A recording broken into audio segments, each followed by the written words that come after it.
Good afternoon. Today we're going to do something a little bit different than we traditionally do here at the GLC. We're going to take one of the lessons that come out of the module, and we're going to talk about President Johnson and the Great Society. As we've talked about before, we know that President Kennedy was assassinated, the country was in turmoil, and President Johnson quickly takes the reins. And one of the things that President Johnson does when he addresses the nation is he wants to tell everyone that he wants to continue the legacy of President Kennedy. And President Kennedy was pushing for social change, pushing for the government to do more for people. What people don't realize is President Johnson also felt the same way. And with his background as a teacher in a rural, poor county in Texas, he begins to grow his understanding of what it means to be poor, what it means to be disadvantaged, and he wants to do something that's going to benefit the entire country. Please excuse the interruption. I'd like to advise all students that they have to sign out in the main office before they can leave. If you are leaving, you must sign out in the main office. If you are under age 18, someone in the main office has to speak to a parent or guardian. Thank you. All right. So, what we're going to do is we're going to read from the textbook today, but I also have copies of the section we're going to read from the textbook, and as we read, you have the ability to make some notes on here. Highlight anything that you feel is important as we go through, because it may help you in the homework activity and the assignment that we're going to do in class today. Any questions so far?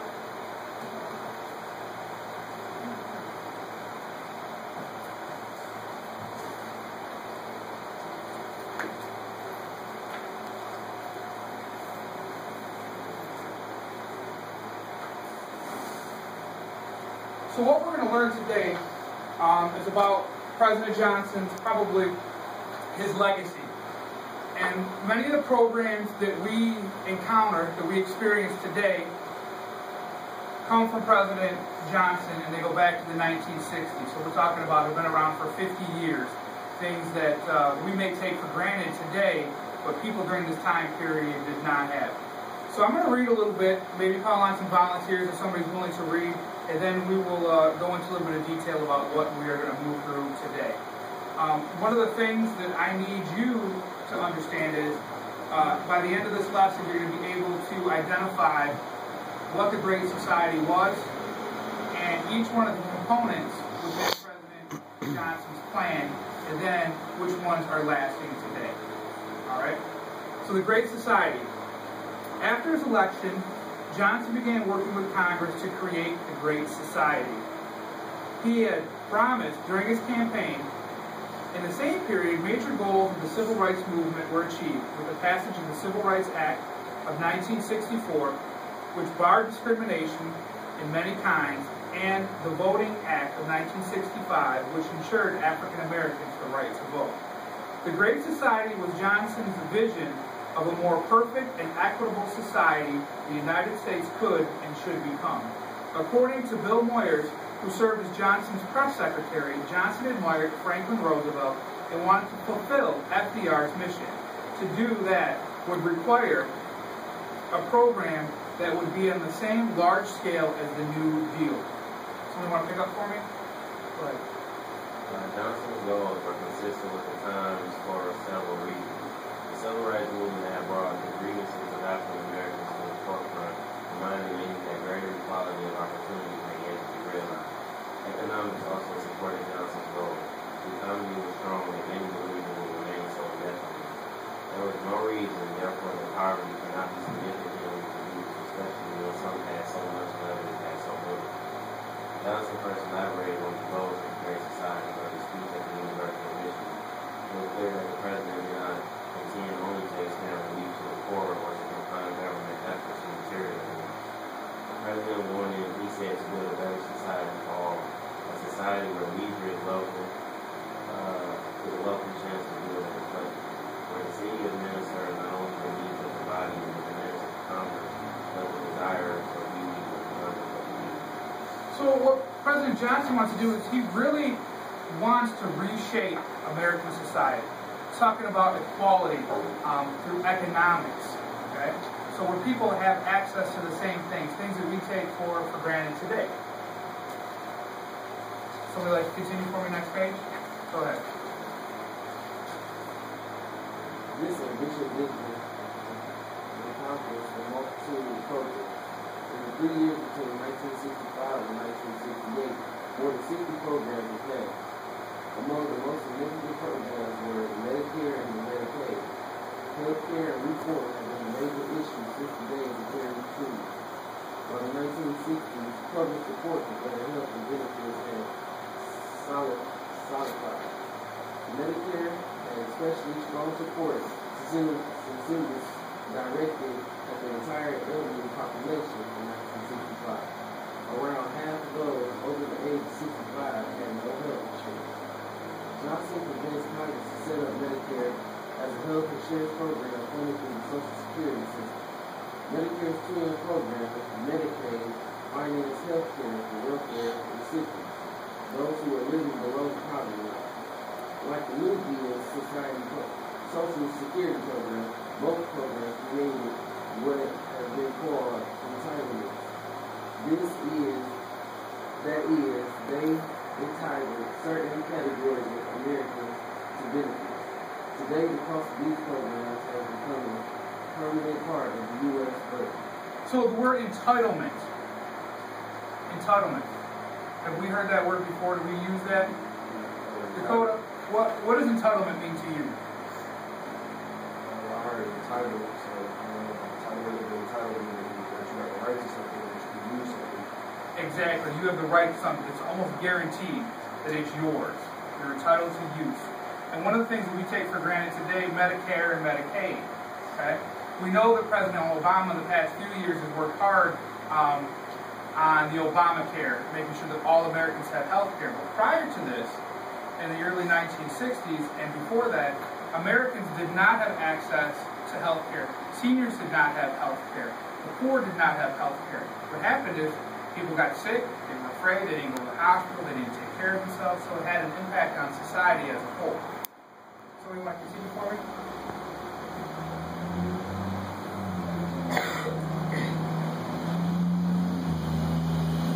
Down about the Great Society programs.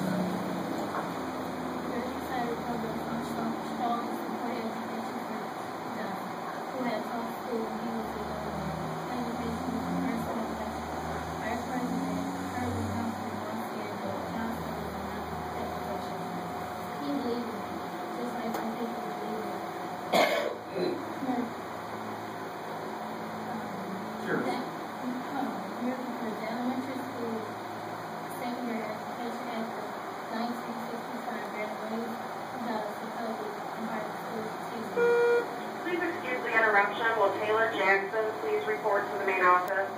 Taylor Jackson to the main office, please. Thank you. Liberty premature special education programs.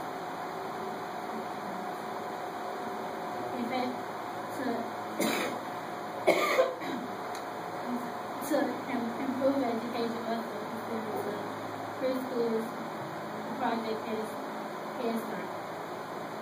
By the Office of Economic Opportunities of the village of children who had never looked at a picture book or Scribble with the crayon and the program forward was designed to provide college preparation for low-income students. Okay, so right here, this is some of the stuff that we experience. We talked about Medicare, we talked about Medicaid, but as we look to the Head Start program, okay? Head Start around today? Mm-hmm. Many of you may have been through a Head Start program. Please excuse the interruption. Will Raquel Taylor please come to the main office with all of your belongings? Raquel Taylor to the main office with all of your belongings. So we've got Head Start. And you guys can learn about, I'll get some information about Upward Bounds. That program still exists today. We still have the Elementary and Secondary School Acts. They've been modified over the years. So these things are all still in place today in major programs. I'll just pick up a little bit. It said improvements in healthcare and education were only the beginning of the Great Society. Because of the deterioration of inner cities, Johnson told Congress that American cities are in crisis. Conditions in cities, poor schools, crime, slum housing, poverty, and pollution blighted the lives of those who live there. Johnson urged Congress to act on several pieces of legislation addressing this issue. So we're talking about the inner city. So we've got the rural poor, where Johnson was a teacher, okay, where he experienced things. But then he's gone into the cities, and he's looked at how the cities have deteriorated. Slums, okay? Issues with crime, education, all things that Johnson pushes to have improved. Johnson created a new cabinet position called Housing and Urban Development in 1965. His first secretary, Robert Weaver, was the first African American to serve in the cabinet. A broad-based program, informally called Model Cities, authorized federal subsidies to many cities nationwide. The funds matched by local and state contributions supported an array of programs, including transportation, healthcare, housing, and policing. Since many depressed urban areas lack sufficient and affordable housing, legislation also authorized about $8 billion to build houses for low and middle income people. So now we're talking about housing developments, okay? These things didn't exist before. So we're building houses in the urban areas, it's affordable. We're improving healthcare, we're improving education. These are all things that are going to make society better because they've got problems. They still exist today, but now there are many programs to benefit. I'm going to jump over just briefly and talk about the legacy of the Great Society. The Great Society's programs touch nearly every aspect of human life and improve thousands, if not millions, of lives. In the early years since President Johnson left office, however, debate has continued over whether or not the Great Society was truly a success. In many ways, the impact of the Great Society was limited. In his rush to get so much done, Johnson did not calculate exactly how his programs might work. As a result, some of them did not work as well for people as he had hoped. Furthermore, programs grew so quickly they were often unmanaged and difficult to evaluate. So, as we know, when programs are created, even the school, for example, when we put new programs out there, we've got to modify those, we've got to improve those, because things always don't work the first time out of the gate, right? You guys experience that. Maybe you get a new appliance at home, you got to figure out how to use it, make sure it works right. You start a job, you got to learn all the aspects of the job, so those things can improve. Let's look at, there's a chart on page 736, the major programs of the Great Society. So it's got a number of programs. There's 4 different columns there. We've got Medicare, which is listed under the Health and Welfare, Medicaid, and the Child Nutrition Act. And then the next column has Education, which we briefly talked about, the Elementary and Secondary Act, the Higher Ed Act, Project Head Start. And then we have the War on Poverty in the next column.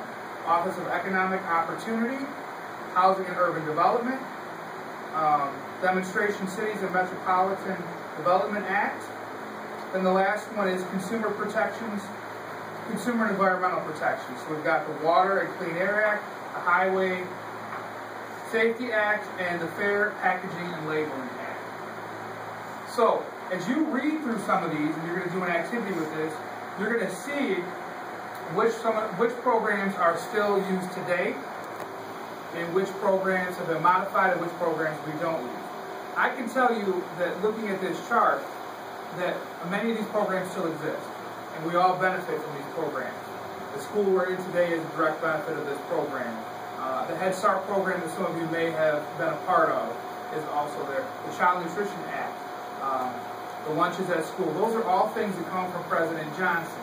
Medicare, Medicaid, the Water Quality and Clean Air Act, we've got the Highway Safety Act. All these things are still in place today. What you're going to do is a couple of things. We're going to do an in-class activity that's a little bit different. You're going to take a sheet of paper, and you have that chart on page 736. You're going to recreate that chart for me. So what you're going to do is you're going to take this sheet of paper and you're going to fold it in half. And you're going to fold it in half again. And then you're going to fold it in half again for me. And then again. And then again. And what you're going to end up with is with a sheet of paper that's got 16 individual squares. Across the top, you're going to put the headings for the 4 categories that President Johnson has in his Great Society. Okay? And then with each one of those categories, you're going to give me some information about those. You're not going to copy from the chart. You're going to put it in your own words. How you've experienced it, how you've seen it, or what we've learned today and how we read it. So you're going to have the choice. You can do this individually, or as a group, you can submit a project for each table. That's your choice. What I want you to do is I've got some markers, colored pencils. You're going to be able to make this colorful. We're going to display these in the room. But we're also going to be able to use these on the test. Okay? Because some of these items, we're going to cover some of this information about the Great Society. Then, once you've done that, you're going to have a homework activity. We're going to have a couple of different options for that homework activity. One, you're going to be able to do the reteaching activity that we've done in the past. That's the worksheet that I'll pass out to you. You'll turn that back in. You'll take the information we learned today, be able to fill in the questions there. Another option you're going to have is you can do an internet search and pick out some pictures from the Great Society. So you're going to take some of the headings here, okay, and select, for example, Medicare. So you put Medicare in, do a Google search of images, and you'll see what you may get. I've got one that I pulled up earlier here. And this is actually the signing of the Medicare Act with President Johnson, First Lady, Lady Bird Johnson, Vice President Humphrey, and, believe it or not, former President and former First Lady Harry and Bess Truman. Okay? Because I can tell you that Medicare goes back to the time of FDR and to the Truman administration, but it just took another 20 plus years for the government to actually adopt it. So you can do that internet search of the pictures and then bring those in. You can put them on a Word document so you don't have to do multiple copies, but I'd like to see at least 8 pictures. Or you have an opportunity to take today's reading and create an outline for me like we've done in the past. Any questions about the assignment? All right, you guys go ahead and get started. I'm going to pass out the paper. And you've got the markers. I'm going to move around if you got any questions. Make this colorful and bright. If we don't finish it this hour, we will work on it first thing tomorrow. You've got 2 days for the homework assignment. Okay? All right, great.